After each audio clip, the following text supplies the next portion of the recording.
Hello there, and welcome to Real World English. I'm Emma, and I'm so excited to be here with all of you wonderful listeners today.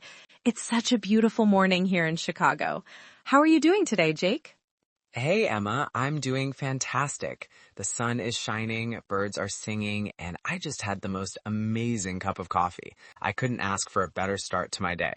And I'm really looking forward to chatting with our listeners about today's topic. Me too, Jake. Before we dive in, I just wanted to say how grateful I am that everyone has joined us today. We've got listeners from all around the world, and it's just incredible to connect with so many English learners. Absolutely. And today we've got something really practical to share. We're going to be talking all about how to talk about the past in English. This is something we do every single day in real conversations. That's right. Whether you're sharing childhood memories, talking about your weekend, describing a trip you took, or explaining how you got your current job, knowing how to talk about past experiences is super important. I was thinking about this topic earlier today, and I realized just how often we refer to past events in our daily conversations. It's like almost impossible to have a meaningful conversation without mentioning something that happened in the past. That's so true. And the good news is that English has lots of different expressions and grammatical structures that make it easy and natural to talk about past experiences. So today, we're going to break it all down for you in a simple, practical way.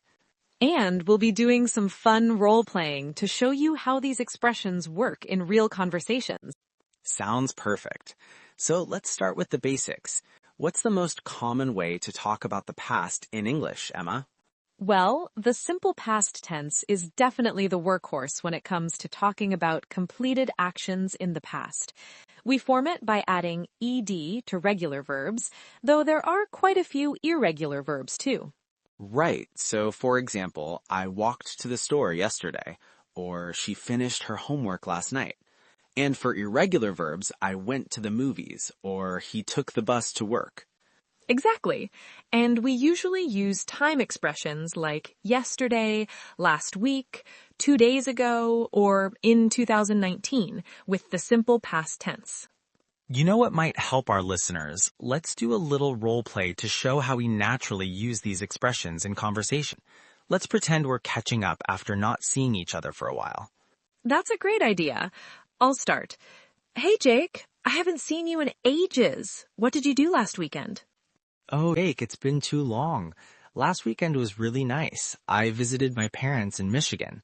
We had a lovely family dinner on Saturday, and then on Sunday, I helped my dad fix his old car. How about you? That sounds wonderful. I stayed in town and met up with some old friends from college. We went to that new restaurant downtown, the Italian one everyone's been talking about. The food was amazing, but the service was a bit slow. I've heard good things about that place. I'll have to check it out sometime. Did you do anything else exciting? Let's pause our role play for a second to point out something important. Did you notice how naturally we used the simple past tense there? I visited, we had, I helped, I stayed, we went, the food was, the service was. These are all simple past tense forms that we use to talk about completed actions or states. That's great observation, Jake. And notice that we also used time expressions like last weekend and on Saturday and on Sunday to make it clear when these events happened. Now, let's talk about another really useful way to talk about the past, using used to for habits or states that were true in the past but aren't anymore. Yes, used to is perfect for talking about how things were different in the past, especially when describing childhood memories. Let me give an example. I used to be afraid of dogs when I was little, but now I have two of my own. And I could say, I used to play baseball every weekend as a teenager. This implies that I don't play baseball regularly anymore. Let's do another quick role play to show how used to works in conversation. This time, let's talk about childhood memories. Ready? You know, Emma, I was looking at some old family photos yesterday, and it got me thinking about my childhood. I used to spend every summer at my grandparents' farm in Ohio. Those were such happy times. That sounds lovely, Jake. I used to be quite a shy child. I didn't enjoy group activities much. I preferred reading books alone in my room. My parents used to worry about me not having enough friends. Really? I can't imagine you being shy. You're so outgoing now. People change. What else did you used to do at your grandparents' farm? Well, I used to help my grandfather collect eggs from the chickens every morning, and my grandmother used to make the most amazing apple pie with apples from their orchard. I can still smell it baking in the oven. What about your favorite childhood memory? That's a tough one. But I think it would have to be when my dad used to take me fishing early on Sunday mornings. It wasn't even about catching fish. We rarely did. It was just our special time together. We used to talk about everything and nothing. Let's pause again and notice how we used used to describe habitual actions or states that were true in the past but aren't anymore. It's a really useful structure for talking about how things have changed over time. Exactly. And it's especially useful for talking about childhood because so many things are different now compared to when we were kids. Now let's move on to another common way to talk about the past, using the present perfect tense for experiences. This is really useful when you're talking about things you've done in your life without specifying exactly when they happened. The present perfect is formed with have or has plus the past participle. So we say things like, I have visited Paris or she has tried sushi. What's important about the present perfect is that it connects the past to the present. When I say I have visited Paris, I'm talking about an experience in my life that happened sometime before now, but I'm not saying exactly when it happened. Let's do another quick role play, this time about travel experiences. We'll use the present perfect to talk about places we've been to. So Emma, have you ever been to Japan?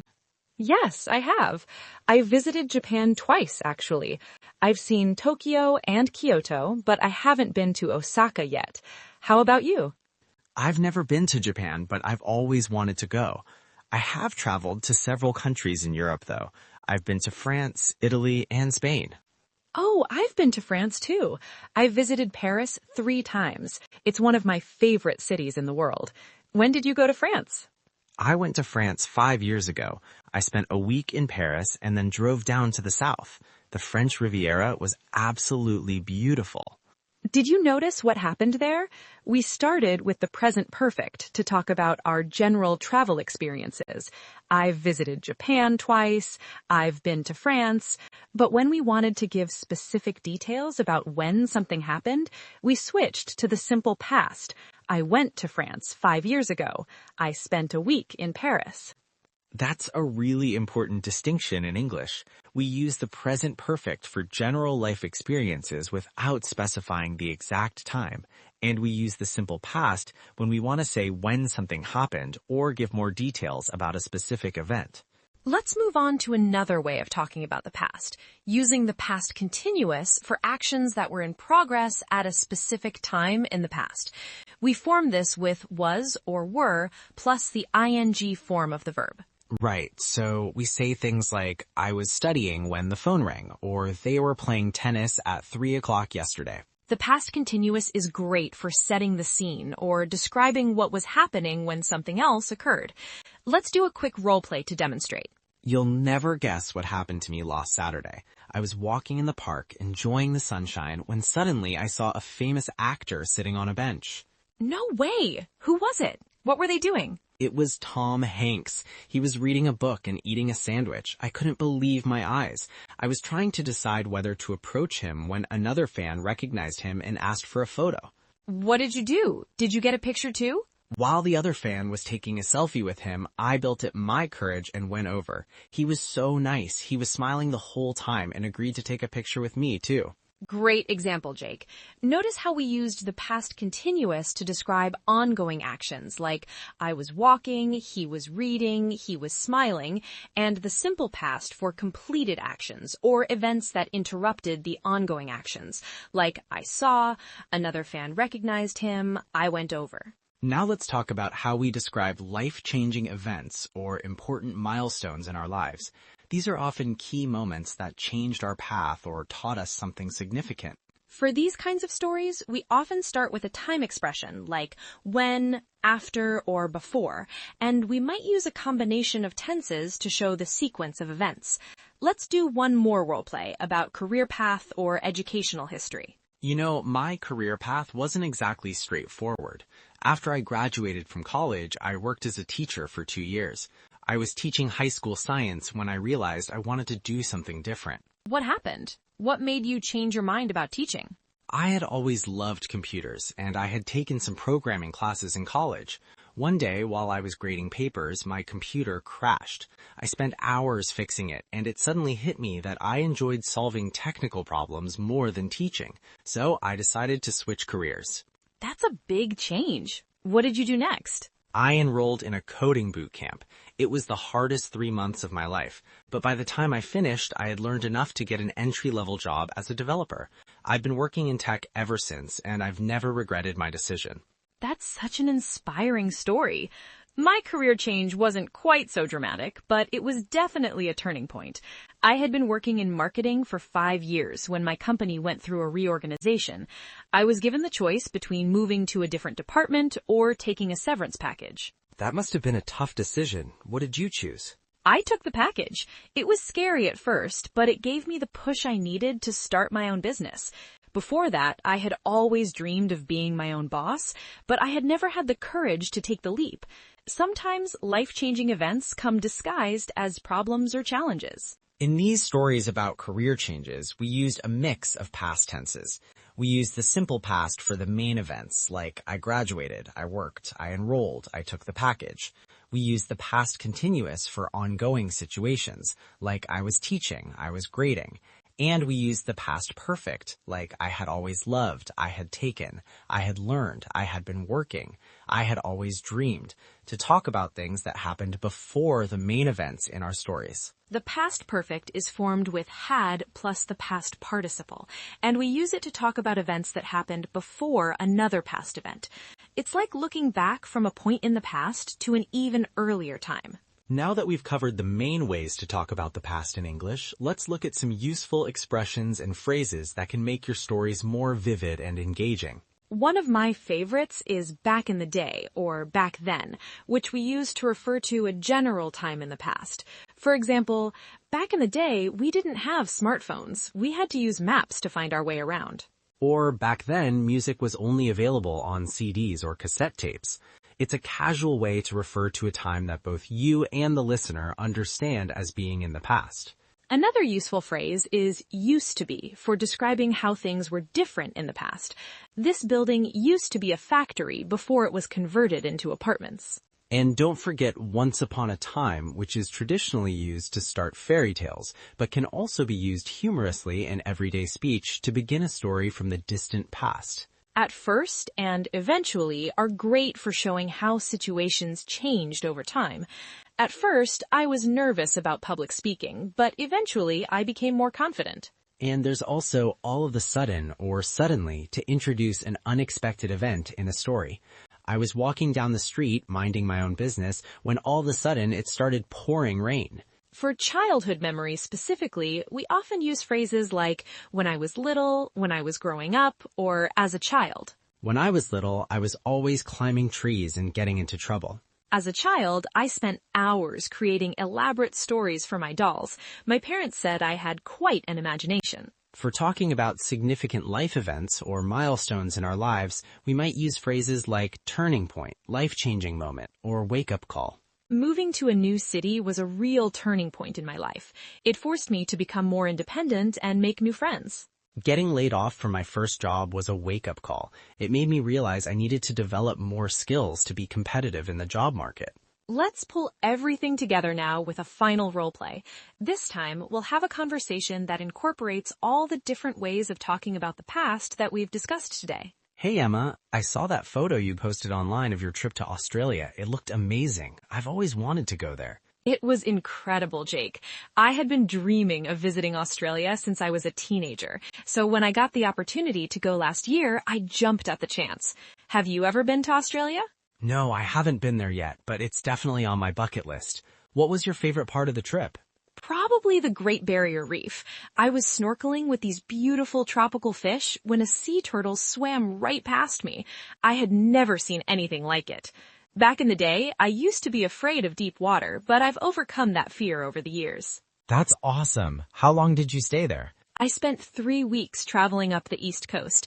At first, I was staying in hostels to save money, but eventually I treated myself to a nice hotel in Sydney for the last few days. That reminds me of when I went backpacking through Europe after college. I had planned to stay for just 1 month, but I ended up extending my trip to 3 months. It was a turning point in my life because that's when I met my wife. I didn't know that. Tell me the story. Well, I was sitting in this little cafe in Prague trying to figure out my map when this woman came over and offered to help. She used to live in Prague and knew the city like the back of her hand. We spent the whole day together and the rest, as they say, is history.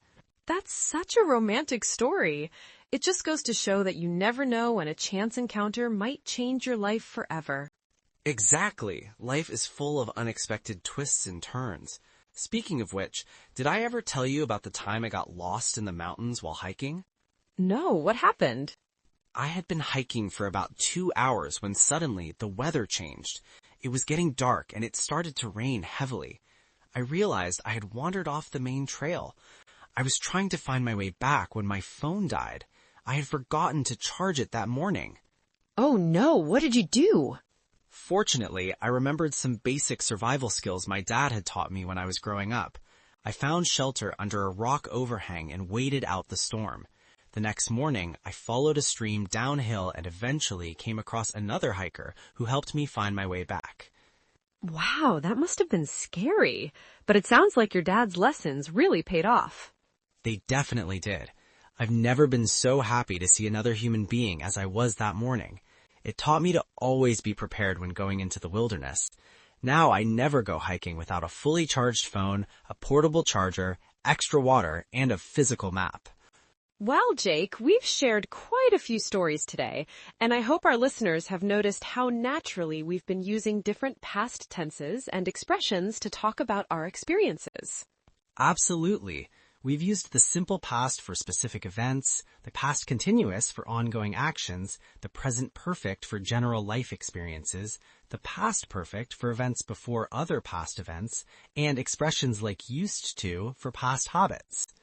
And we've covered all kinds of past experiences, from childhood memories to travel adventures, career changes to life-changing moments.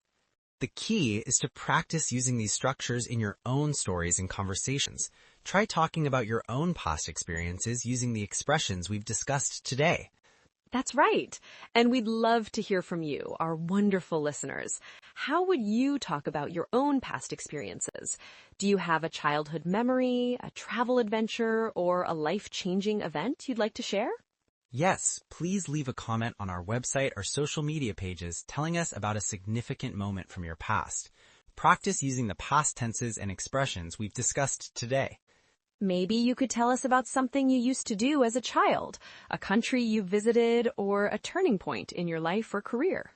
We can't wait to read your stories. And remember, practice makes perfect. The more you use these expressions in real conversations, the more natural they will become. Thank you so much for joining us today on Real World English. We hope you found this episode helpful and that you feel more confident talking about past experiences in English. Until next time, keep practicing your English and don't forget to share your stories with us.